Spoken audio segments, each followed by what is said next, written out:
பெற்றோர்.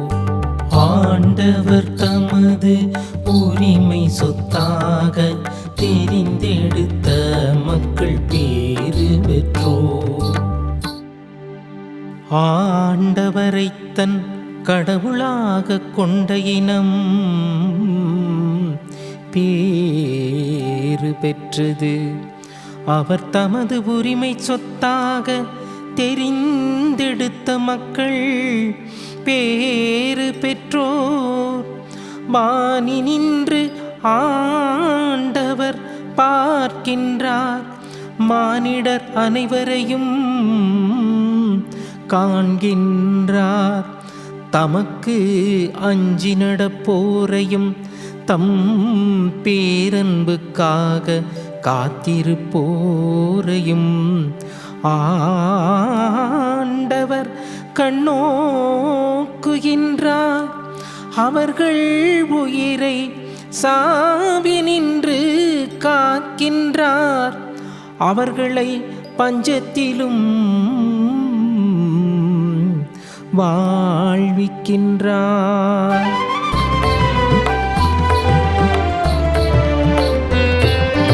ஆண்டவர் தமது உரிமை சொத்தாக தெரிந்தெடுத்த மக்கள் பேறு பெற்றோர்.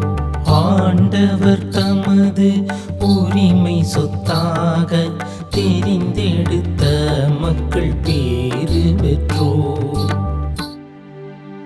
நாம் ஆண்டவரை நம்பியிருக்கின்றோம். அவரே நமக்கு துணையும் கேடயமும் ஆவார்.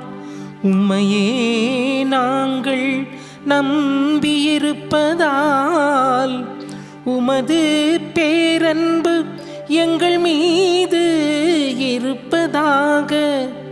உம்மையே நாங்கள் நம்பியிருப்பதால் உமது பேரன்பு எங்கள் மீது இருப்பதாக.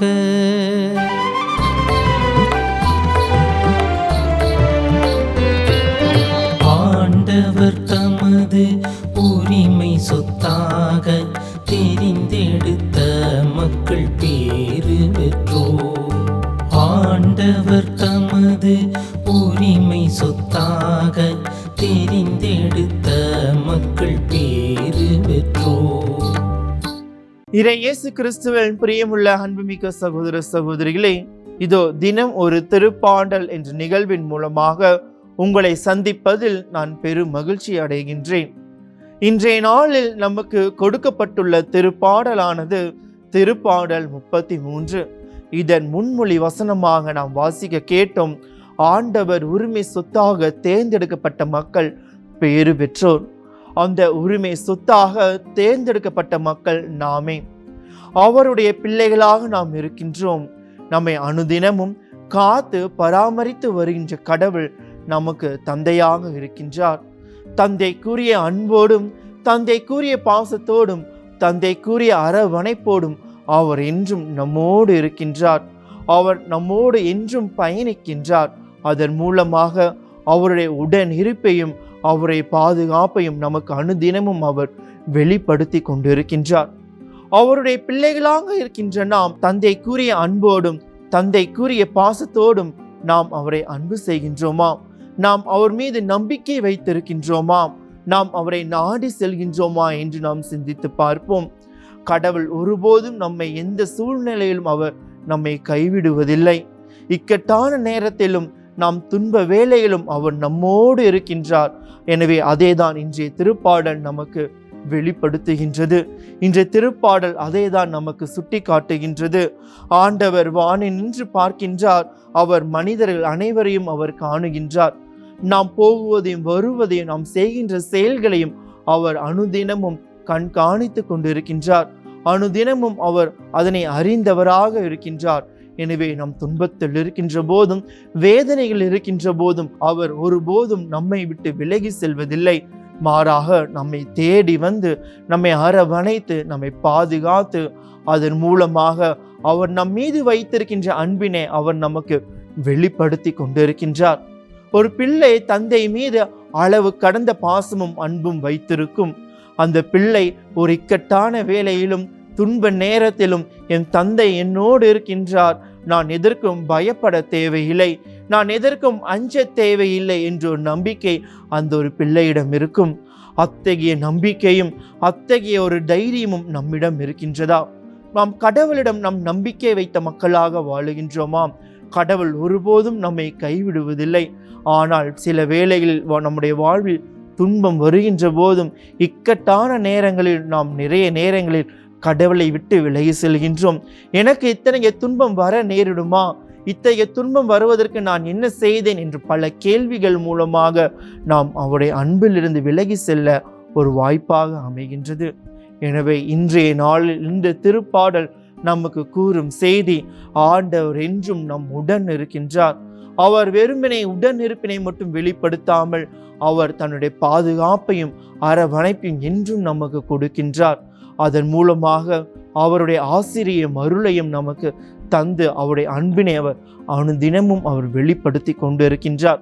அவருடைய பிள்ளைகளாக இருக்கின்ற நாம் அவரிடம் நம்பிக்கை வைத்த மக்களாக இருப்போம். அவரிடம் நம்மையை முழுமையாக நம்பிக்கையில் சரணடைகின்ற போது அவர் நம்மை பாதுகாப்பார், அவர் நம்மை வழி நடத்துவார். எதை குறித்தும் நாம் கவலைப்பட தேவையில்லை, எதை குறித்தும் நாம் வருத்தம் அடைய தேவையில்லை. ஏனென்றால் நமக்கு தந்தையாக கடவுள் நம்மோடு இருக்கின்றார். எனவே நாம் ஆண்டவரிடம் நம் நம்பிக்கை வைப்போம், அவரையே முழுமையாக நம்பி இருப்போம். அவரிடம் நம்பிக்கை வைத்தவரை அவர் ஒருபோதும் கைவிட்டதில்லை, அவரிடம் நம்பிக்கை வைத்தவர்களை அவர் ஒருபோதும் புறக்கணித்ததில்லை. எனவே அவருடைய பிள்ளைகளாக இருக்கின்ற நாம் தந்தைக்குரிய அன்போடும் தந்தைக்குரிய பாசத்தோடும் நாம் அவரை அன்பு செய்வோம், அவரிடம் முழுமையாக நம்மை சரணடைவோம். அதன் மூலமாக நாம் அவரிடம் வைத்திருக்கின்ற நம்பிக்கையை நாம் வெளிப்படுத்துவோம். ஜெபிப்போமாக. எங்களை அனுதினமும் ஆசிராலும் அருளாலும் வழிநடத்தி காத்து வருகின்ற அன்பு தந்தையே இறைவா, இதோ இந்நாளில் உமக்கு நாங்கள் நன்றி ஏறெடுக்கின்றோம். இதோ இன்றைய நாளில் கொடுக்கப்பட்ட திருப்பாடல் மூலமாக உம்முடைய உடன் இருப்பையும் உம்முடைய ஆசிரையும் உம்முடைய அன்பினையும் நீ எங்களுக்கு வெளிப்படுத்தினீரே.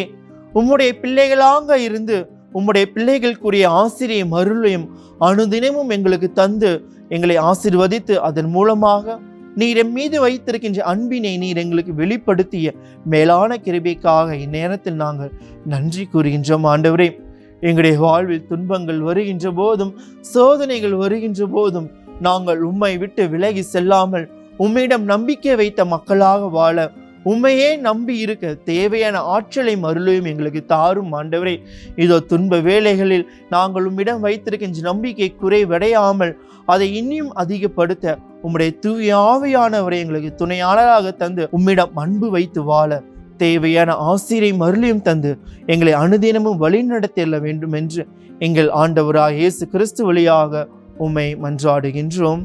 ஆமீன்.